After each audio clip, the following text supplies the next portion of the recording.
안녕하십니까. 오늘은 소생시키는 영이란 5번째 강의를 하도록 하겠습니다.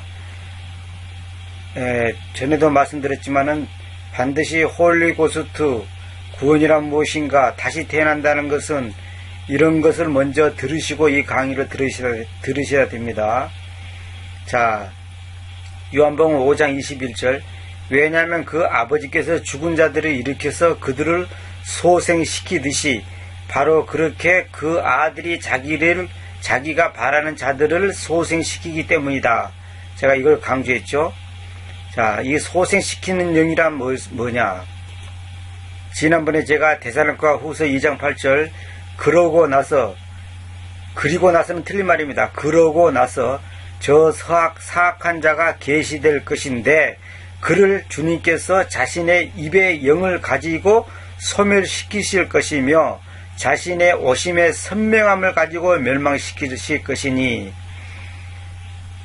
이거 뭐냐면 입의 영이라는 것은 입에서 나오는 말씀을 말한다고 제가 말씀드렸죠. 오심의 선명함, 다시 말하면 그분께서 오실 때 오는 그 선명함이 있잖아요. 그 강한 빛에 의해서 그 사악한 자가 멸망된다는 거죠. 자, 이걸 제가 지난번에 강조를 했고요. 오늘은 제가 히브리서 4장 12절에 왜냐하면 하나님의 말씀은 소생시키며 능력이 많고 어느 양날의 선 검보다 더 날카로우니 혼과 영에 대하여 또 관절들과 골수에 대하여 따로따로 나누기까지 꿰뚫으며 심장의 사색들과 의향들에 대하여 분별하는 분이시기 때문입니다. 이렇게 해놨죠. 전부 다 개혁성경이나 흠정이 이런 게 보면 전부 다 왜냐하면을 전부 생략시켜버렸죠. 왜냐하면을 이러면 안 됩니다. 왜냐하면이 얼마나 중요한 뜻인데 왜냐하면을 다 생략시켜버렸죠. 절대로 이렇게 되면 안 됩니다. 제가 번역은 이것이 아주 정확한 번역이니까 여러분들이 개인적으로 묵상해 보시기 바랍니다. 하나님의 말씀이 소생시킨다는 거예요. 말씀이. 그러니까 내 말씀들이 그것들이 영이요 생명이라 했죠. 그러나 그거와 같이 하나의 말씀이 소생시킨다. 이거 다 연결되는 말입니다. 자, 전부 제가 번역을 지금 잘못해놨습니다. 자, 이번에는 이제 마지막으로 베드로전서 1장 23절 봅시다. 여러분이 태어났을 때, 이건 제가 이제 여러분이란 말이 없지만 이제 앞 문맥을 따라서 제가 이제 넣어놨습니다. 부패할 수 있는 씨에게서가 아니라 부패할 수 없는 씨에게서 곧 살아있고 영원히 머무르는 하나님의 말씀에 의해서 태어나 있습니다. 이랬죠. 지난번에 제가 요한복음 4장에 있는 물과 성령으로 할 때 물에게서 영님에게서 태어나야 된다 이 말할 때 제가 이 말씀 얘기를 했는데 거기서 물이 말씀을 가리킨다 이렇게 주장하는 분들이 이 베드로전서 1장 23절을 가지고 얘기합니다. 물론 말씀에게서 태어난다 이 말이 맞는데 거기서 말하는 것은 1차적인 것은 어머니의 태, 다시 말하면 인간의 육체를 말하는 것이지 사람이 한 번은 육체로 태어나고 한 번은 성령님에 의해서 하나님에게서 태어나야 된다고 하는 것을 말하는 것이지 지금 말씀이냐 아니냐 이런 걸 갖고 얘기하는 거 아닙니다. 그 1차적인 뜻은 그걸 여러분들 참고를 하시고 이제 2차적으로 우리가 이제 하나님의 말씀에서 태어난다. 여기서 있는 말씀은 뭐냐면 성령님에게서, 영님에게서 태어난다 이 말하고 똑같은 말입니다. 왜냐면 하나님의 말씀이 곧 영이니까, 하나님의 영을 말하니까. 다시 말하면 하나님의 영, 거룩한 숨, 그냥 영님, 하나님의 말씀, 생명, 진리, 또 뭡니까? 주님, 믿음, 다 이거 은혜, 다 이거 같은 말입니다. 같은 말인데 다양하게 말하는 겁니다. 다시 말하면 예수 그리스도의 속성으로서 예수님이 어떤 분이라는 것을 다양한 각도에서 아주 다양한 각도에서 말하는 겁니다. 예를 들어서 우리가 어떤 인간을 가리킬 때도 그 사람의 얼굴 모양, 코, 눈, 코, 입, 손, 발, 키, 몸무게 또 세포 하나하나 건강 상태 모든 것이 다르지 않습니까? 인간을 표현할 때도 인간의 그 다양성 그 사람이 그 다양하게 표현한다면 수천 수만 가지 수억만 가지로 표현할 수도 있습니다. 그와 마찬가지로 하나의 말씀을, 다시 말하면 예수 그리스도를 다양한 각도에서 이렇게 표현하는 겁니다. 그래서 이것이 전부 다 조화를 잘 이루었을 때 하나님의 온전한 말씀의 그 성경에 대해서 우리에게 생명의 양식이 되는 것입니다. 다시 말하면 예수 그리스도가 어떤 분이라는 것을 보여주는 것이 성경 아닙니까? 그래서 성경의 주제는 예수 그리스도다. 그래서 창세기 1장 1절에서 제가 말씀드린 것처럼 예수님으로 시작해서 예수님으로 마친다는 것. 성경 전체는. 그걸 여러분들이 절대 잊으면 안 됩니다. 그것이 가장 핵심 중에 핵심이고 근본 중에 근본입니다. 이 부분에서 무너지니까 모든 이제 다원주의, 누에지, 또 뭡니까, 여러 가지, 다신교, 또 뭡니까, 범신론, 이런 것들이 다 생기는 겁니다. 예수관이 다르기 때문에 생기는 겁니다. 예수님만 인정하면 그냥 깨끗이 끝나는데 예수님만 인정하지 않기 때문에 오만 종교가 다 생기고 오만 가지 그 이론과 학설과 논리와 사입이 모든 이단들이 다 생기는 겁니다. 예수관이 잘못됐기 때문에. 예수 그리스도만이 하나님이고 하나님의 아들이고 영원한 생명이고 그분만이 진리고 그분만이 구원자라고 하는 것을 절대적으로 믿느냐 안 믿느냐, 여기가 키입니다. 키. 이제 이렇게 주장하면 이제 보통 사람들은 뭐냐면 독선이다 그러죠. 독선. 아지 독선. 자기들밖에 모른다. 융통성이 없다. 사람과 사람 관계가 교통이 이루어지지 않고 자기들 세계만 주장한다는 것은 아집이고 그는 완전히 그 독선이다 이렇게 얘기하는데 그분들이 이제 진리를 몰라서 그럽니다. 자, 계시록 이제 19장 10절 봅시다. 그래서 내가 그를 경배하려고 그의 발들이 엎드렸습니다. 그러자 그가 나에게로 말하기를 그대는 그것을 행하지 않도록 조처하라. 나는 그대의 동료 종이며, 이 천사가 지금 하는 말입니다. 예수님의 간증을 가지고 있는 그대의 형제들에게서 있다. 예수님의 간증을 가지고 있는 그대의 형제들에게서 있다. 형제들에게 속해 있다 그 말입니다. 하나님을 경배하라. 왜냐하면 여기서 잘 보세요. 여기서 보세요. 콜론이 있고 여기도 콜론이 있죠. 이게 다 의미가 있는 겁니다. 문장의 흐름을 다 의미가 있는 겁니다. 왜냐하면 예수님의 간증이 예언의 영이기 때문이다 이랬습니다. 예수님의 간증이 예언의 영이다. 이 부분 제가 이것 가지고 또 몇 번에 걸쳐서 강의를 해야 됩니다. 간증이 뭐냐, 간증이. 성경에서 간증을 한다는 거 나오는데 간증이 뭐냐, 예수님의 간증이 예언의 영이라는 거죠. 예언의 영은 여러분도 아시다시피 하나님의 말씀이 예언의 영이잖아요. 그러면 하나님의 예언의 영 이꼬로 예수님의 간증이다 했으니까 결국은 하나님의 말씀이 곧 예수님의 간증이죠. 말씀이 간증이단 말입니다. 예수님께서 키가 몇 센치다, 어디서 고향 태어났다, 그게 간증이 아니고 예수님의 말씀이 간증이고 그 간증이 바로 또 예언의 영이라는 거죠.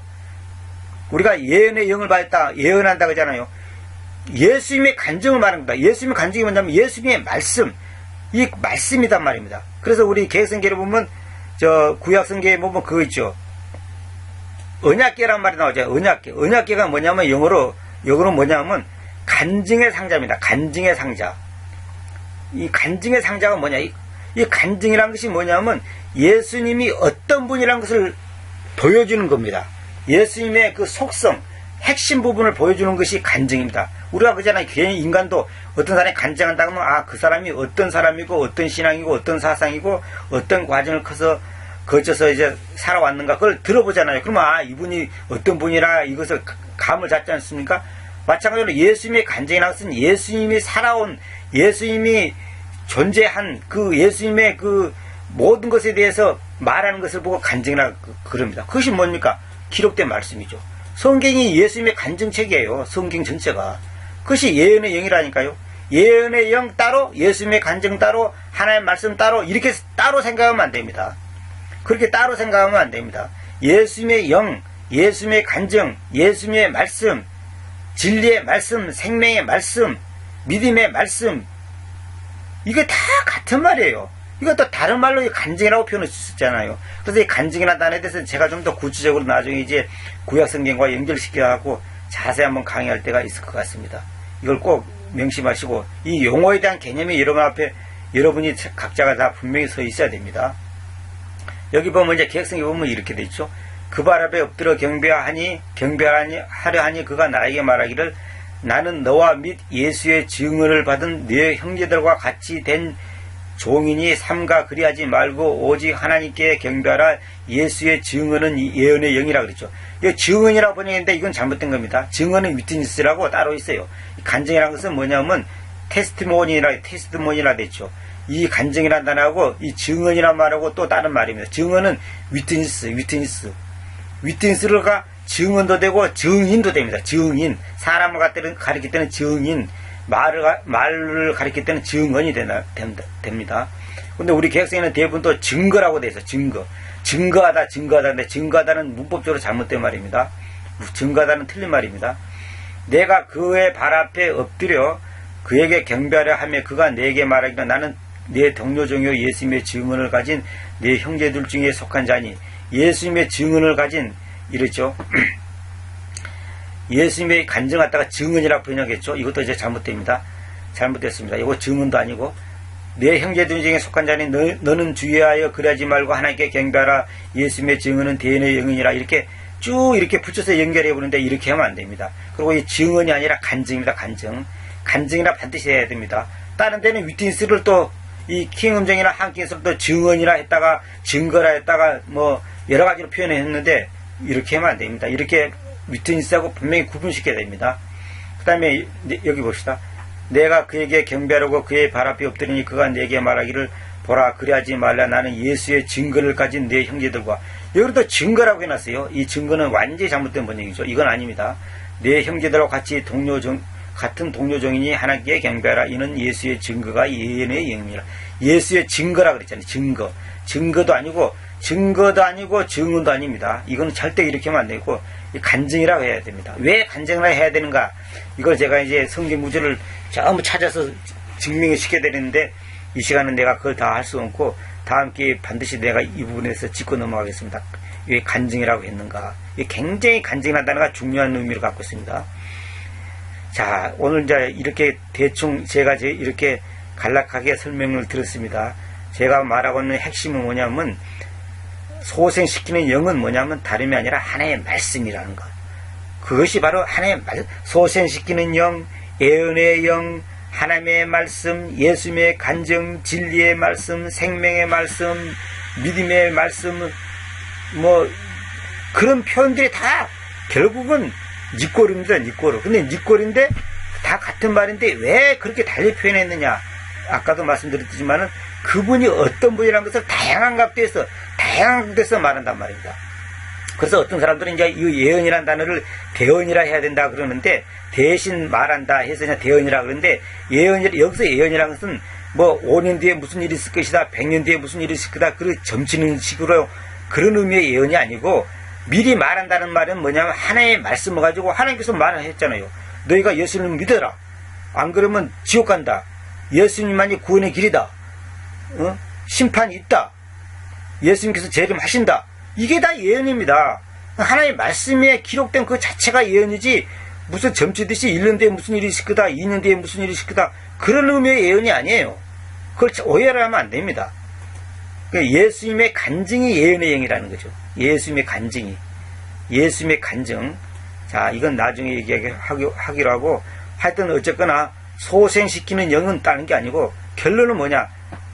하나님의 영, 그리스도의 영, 성령님, 홀리고스트, 거룩한 숨, 이게 다 같은 분입니다.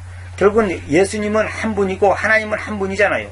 그러니까 그리스도 한 분이고 메시아도 한 분이고 다 같은 분이에요. 근데 이것은 다양하게서 말하는데 이렇게 말하는 것은 뭐냐면 하나님의 영의 역사가 우리를 소생시키는 역할을 한다. 그것이 바로 전에도 말씀드렸듯이 홀리고스트의 역할. 홀리고스트가 소생시키는 겁니다.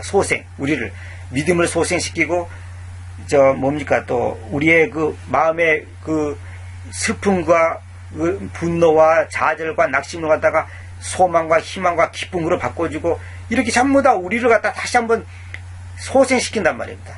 깨어나게 한단 말입니다.